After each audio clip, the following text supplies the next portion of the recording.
কত রঙে রঙিন মন ভালোবাসার রংধনু, কত রঙে রঙিন মন ভালোবাসার রংধনু।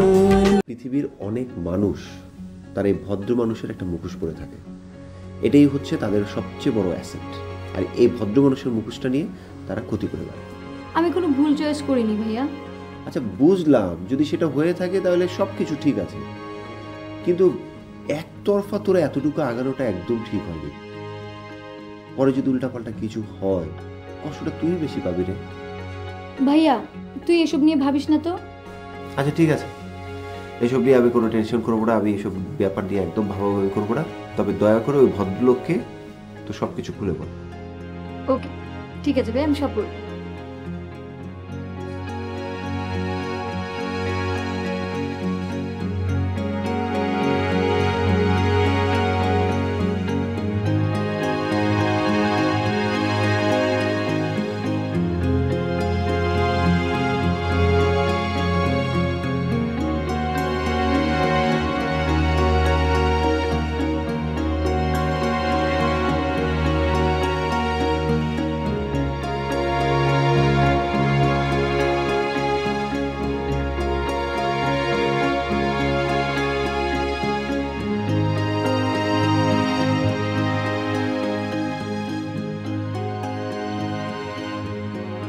হ্যালো, ফ্লোরা তুমি কোথায়?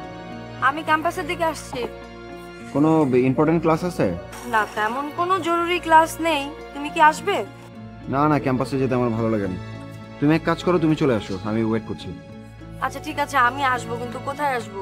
ওই যে লেকের পাশে চলে আসো।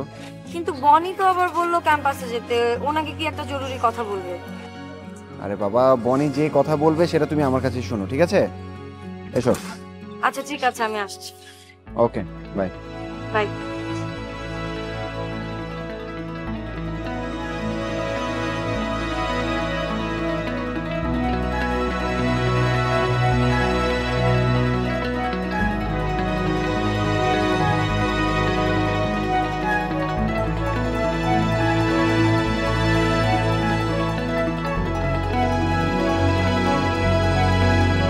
তোমরা কি সাব্বির স্যারকে দেখেছো?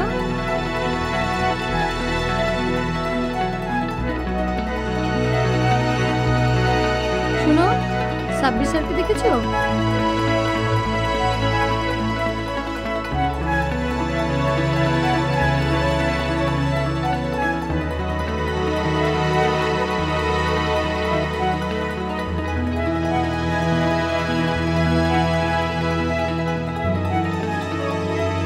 হ্যালো। স্যার আমি বনি বলছি। হ্যাঁ বনি, বলো। স্যার আপনি আজকে ক্লাসে আসেননি? তুমি কি ক্যাম্পাসে? হ্যাঁ স্যার। আমি তো কয়েকদিনের ছুটি নিয়েছি, কেন বলো তো? কোনো সমস্যা? না মানে স্যার একটু সমস্যা। আচ্ছা কি সমস্যা বলো, আমি না হয় অন্য কোনো স্যারকে বলে দেবো। না স্যার, সমস্যাটা অন্য কাউকে বলা যাবে না, আপনাকেই বলতে চাচ্ছি। আচ্ছা ঠিক আছে, আমি জয়েন করি, তারপর না হয় আমাকেই বলো। না স্যার, ব্যাপারটা খুবই সিরিয়াস। ইমিডিয়েটলি আমি আপনার সাথে এটা নিয়ে কথা বলতে চাই। আচ্ছা ঠিক আছে, তাহলে দেখি কি করা যায়, দেখি অন্য কোথাও বসা যায় কিনা।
ভাইয়া, এই যে ভাই একটা কথা জিজ্ঞেস করি। এই যে ভাইয়া, ভাই আপনার সাথে কথা বলছিলাম ভাইয়া।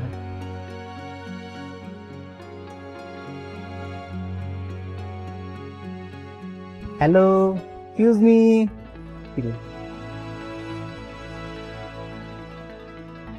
আমি আসলে বুঝলাম না, ইউনিভার্সিটির সবাই আমাকে আইসা জিজ্ঞেস করে, একটা কথা জিজ্ঞেস করি, একটা কথা জিজ্ঞেস করি, একটা কথা জিজ্ঞেস করি, মানে সবাই একটা কথা জিজ্ঞেস করতে চায়। ঠিক আছে, আপনি জিজ্ঞেস করতে যাচ্ছেন তো কোনো সমস্যা নেই, বলেন। ও, তো ভাইয়া কোন ইয়ারে পড়েন? ফার্স্ট ইয়ারে। ফার্স্ট ইয়ারে পড়েন? ফার্স্ট ইয়ারে পড়েন ভাই? না আসলে আপনি দেখলে বুঝা যাবে না। হাসছেন কেন? না ভাই, হাসলাম, হাসি তো স্বাস্থ্যের জন্য ভালো। আর আপনি, আপনাকে দেখলে মনে হয় ফার্স্ট ইয়ারে, মনে হয়। আচ্ছা মনে করেন আমি আমার বাপের টাকা দিয়ে এই ইউনিভার্সিটি ফার্স্ট ইয়ারে ভর্তি না, যখন প্রাইমারি স্কুলে ভর্তি হতাম কোনো সমস্যা ছিল? না, আমার কোনো সমস্যা থাকে। তাহলে হাসতেছেন কেন? এভাবে ভাই, হাসি তো স্বাস্থ্যের জন্য ভালো ভাই, তাই হাসি না। হ্যাঁ হাসি তো ফার্স্ট ইয়ারে। জি ভাইয়া, ঠিক আছে বলে? জি ভাইয়া, থাকেন ভাইয়া। আচ্ছা ঠিক আছে, আল্লাহ হাফেজ ভাই। ঠিক আছে, বাই। চল। এই শুনেন, আমি ভাইয়া, জি ভাইয়া, যান আপনি। আমার ফ্রেন্ড তো ভাইয়া, যাক না, একসাথে ক্লাস ছিল ভাইয়া। যাক। তো আমিও চলে যাবে।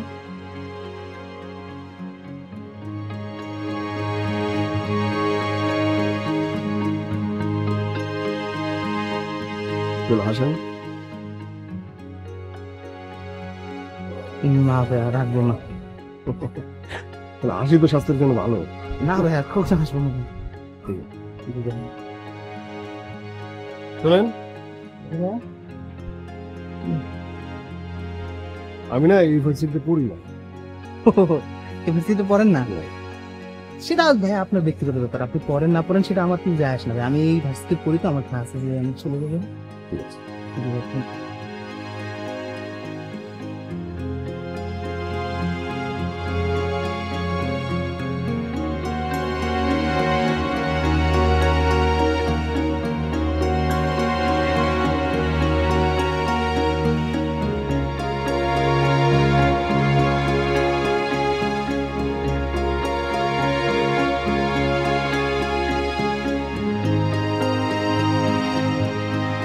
জায়গাটা অনেক সুন্দর না? সুন্দর কিনা জানি না, তবে এই মুহূর্তে আমার সবকিছুই ভালো লাগছে। তুমি কি কোনো কিছু মিন করতে চাইছো?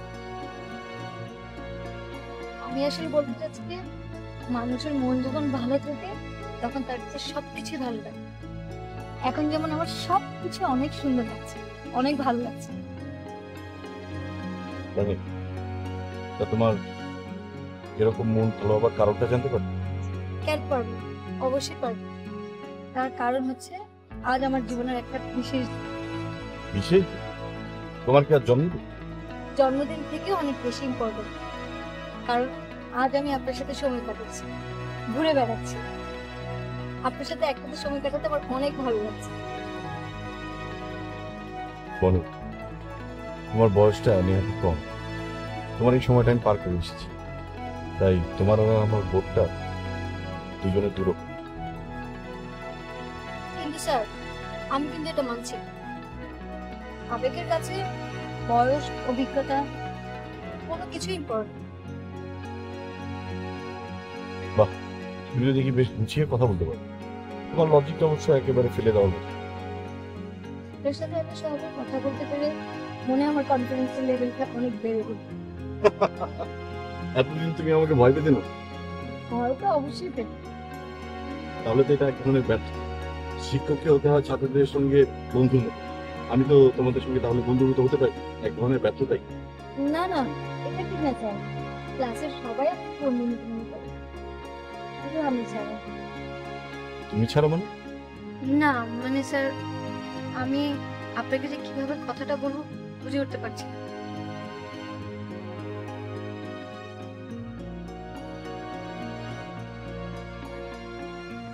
আচ্ছা স্যার, সত্যি করে বলেন তো, আমি আপনাকে যা বোঝাতে চাচ্ছি আপনি কি সত্যিই বুঝেন না, নাকি না বুঝার ভান করে থাকেন? কেন বুঝবো? অবশ্যই বুঝি। এই বয়সে তোমার মনের কথা বুঝতে পারবো না তা কি করে হয়? আমি আসলে মহা বিপদে পড়ে গেছি। আমি আপনাকে আমার মনের ভিতরে এমনভাবে বসিয়ে রেখেছি স্যার, আমি কোনো ছেলের কথাই চিন্তা করতে পারি না। এদিকে বাবা মা আমার জন্য বিয়েও ঠিক করে রেখেছে। সে কি, তারা কি তোমাকে জোর করে বিয়ে দিবে নাকি? তোমার পছন্দ অপছন্দের কোনো গুরুত্ব দেবে না? তারা আমাকে বলেছে আমার কোনো পছন্দের ছেলে আছে কিনা। এখন আপনি বলেন স্যার, আপনার সাথে কথা না বলে আমি ওদেরকে কিভাবে বলি যে আমার পছন্দের কেউ আছে? দেখো বলি, তোমার কি মনে হয় তোমার আমার এখন এই ধরনের কোনো সিদ্ধান্ত নেই? মানে তুমি তোমার সিদ্ধান্ত বলতেছো। আসলে তুমিও আমাকে খুব ভালোভাবে চেনো না, আমিও চিনি। তুমি এক কাজ করো, একটু আমার বাসায় আসো। তুমি দেখো আমি কিভাবে থাকি। তুমি আমাকে নতুন ভাবে আবিষ্কার করতে পারো। তোমার ভালো লাগার উপর আমিও তোমাকে আবিষ্কার করতে পারি। কি হলো, তুমি একদম চুপ হয়ে গেলে যে? আমাকে তো কোনো উত্তর জানানো। স্যার আমি আপনাকে তো পরে জানাবো, এখন চলো আমরা একদিন পরে দেখা হবে।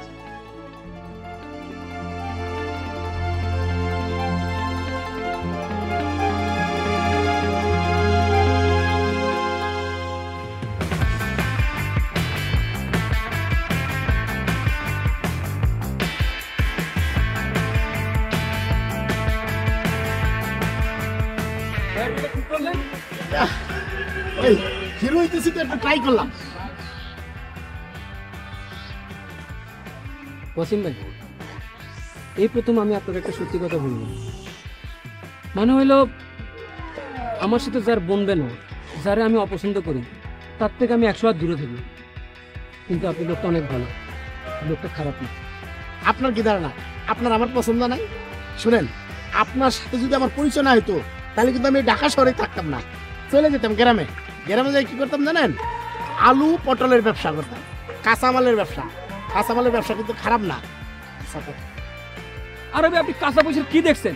আরে কাঁচা পয়সা তো ওই ফিল্মের মধ্যে, মানে সিনেমার মধ্যে। আপনি যদি 50 লাখ টাকা দিয়ে 2-3টা সিনেমা বানান, তাহলে টাকা আর টাকা। আপনার কপাল যদি ভালো হয়, কোনোভাবে যদি সিনেমা হিট হয়ে যায়, তাহলে 50 কোটি টাকা আপনি পাবেন। কাঁপতেছে না? হ্যাঁ। হায় হায়। 50 কোটি শোনার পরে বুকটা কেমন জানি দরবর করতেছে খালি। কিন্তু ভাই, আমি কিন্তু আপনারা সিনেমা বানানোর কথা কমু না, তাহলে তো আপনি জলিল হয়ে যাবেন। জলিল? কোন জলিল? মেথর জলিল? আরে না, অনন্ত জলিল আমাদের এখন টপ হিরো। আরে সে তো আমার বন্ধু, আমরা ওর গার্মেন্টসের সামনে এক লোকে বাদাম বুট খেতাম। আরে আপনি কি জানেন ওরে এই সিনেমা বানানোর প্ল্যান কে দিছে? এই আমি সুনাম, আমি দিছি। আপনি তার সিনেমা করে প্ল্যানিং দিছেন? হ্যাঁ হ্যাঁ, এটা তো বিশাল ব্যাপার। কিন্তু দুঃখের বিষয় কি জানেন ভাই, সে এখন আমার শুনে না। ভাই এটা আপনি কি বলেন? আমার কি দেখতে ওই জলিলের মতো মনে হয়, আর আমি ওনার মতো করতে পারবো? হ্যাঁ, আপনি যে উপকার করলেন সারা জীবন আপনার আমি ভুলতে পারবো? আপনি বলেন না, সে আমি জানি যে খুব ভালো না। কোন বাজার নিয়ে?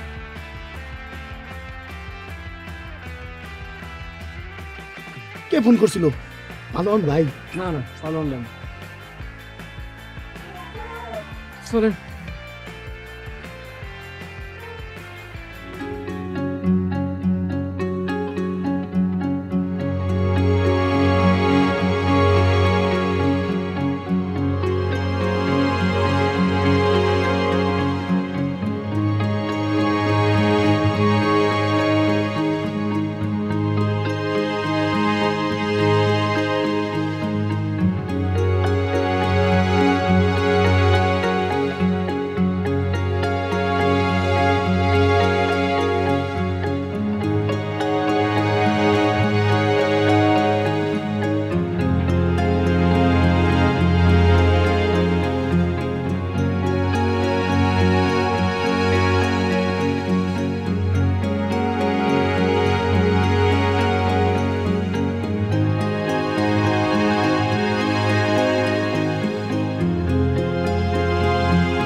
নেই বলে তো হবে না।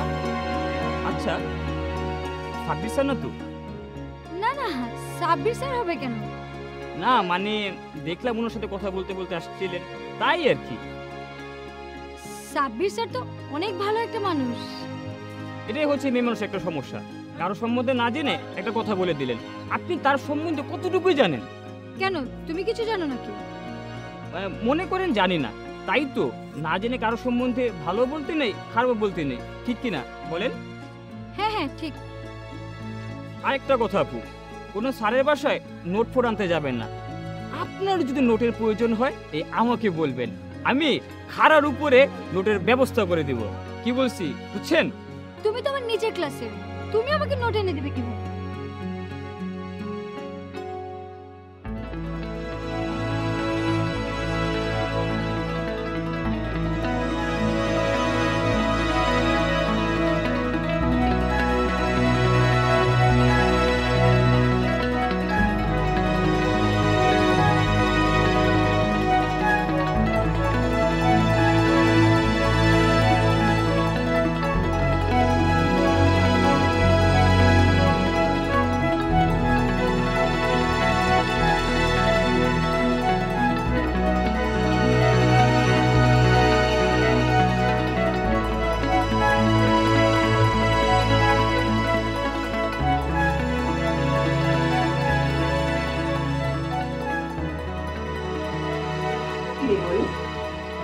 উঠে যে একটু আগে না বললি তোর মাথা ব্যথা করছে?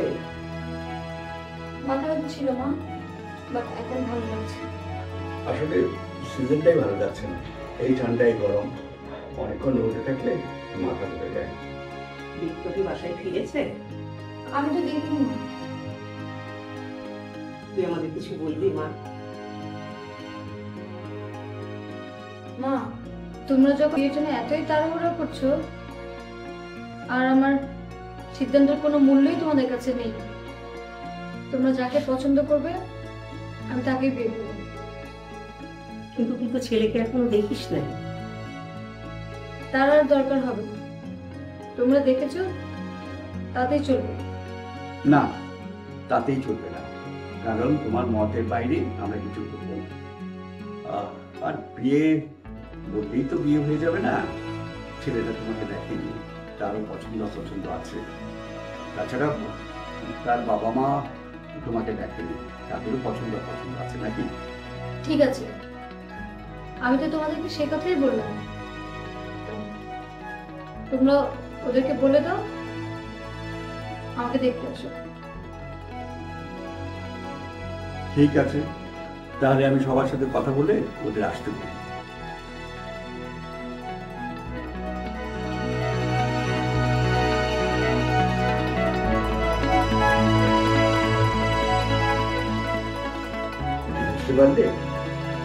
কি বুঝবো? মেয়ের চোখটা কেমন ভেজা ভেজা ছিল? ওর শরীরটা খারাপ, সন্ধ্যা থেকেই শুয়েছিল। শোনো বৃত্তের মা, তুমি আজ পর্যন্ত শরীর এবং মনের পার্থক্য বুঝতে পারবে না, তাহলে চলবে কেমন করে বলো? শোনো, সেটা আমার বুঝে কাজ নেই, আমি তো আর মানুষের মনের ডাক্তার না। শোনো, প্রত্যেকটা মাকে মনের ডাক্তার হতে হয়।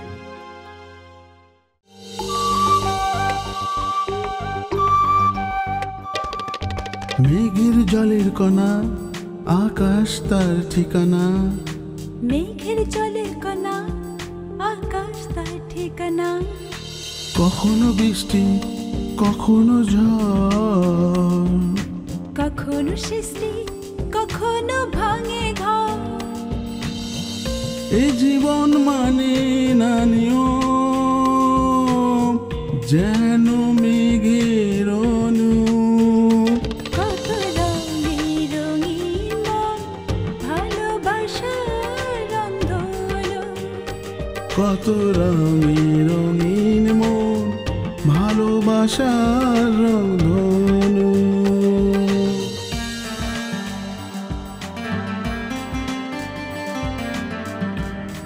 চোখ দিয়ে যা দেখো, কিছু আধার আলো, কিছু সত্য, কিছু মিছে। এই জীবন মানে না নিয়ম, যেন মেঘের অনু। কত রঙে রঙিন মন, ভালোবাসার রংধনু। কত রঙে রঙিন মন, ভালোবাসার রংধনু। কত রঙে রঙিন মন, ভালোবাসার রংধনু।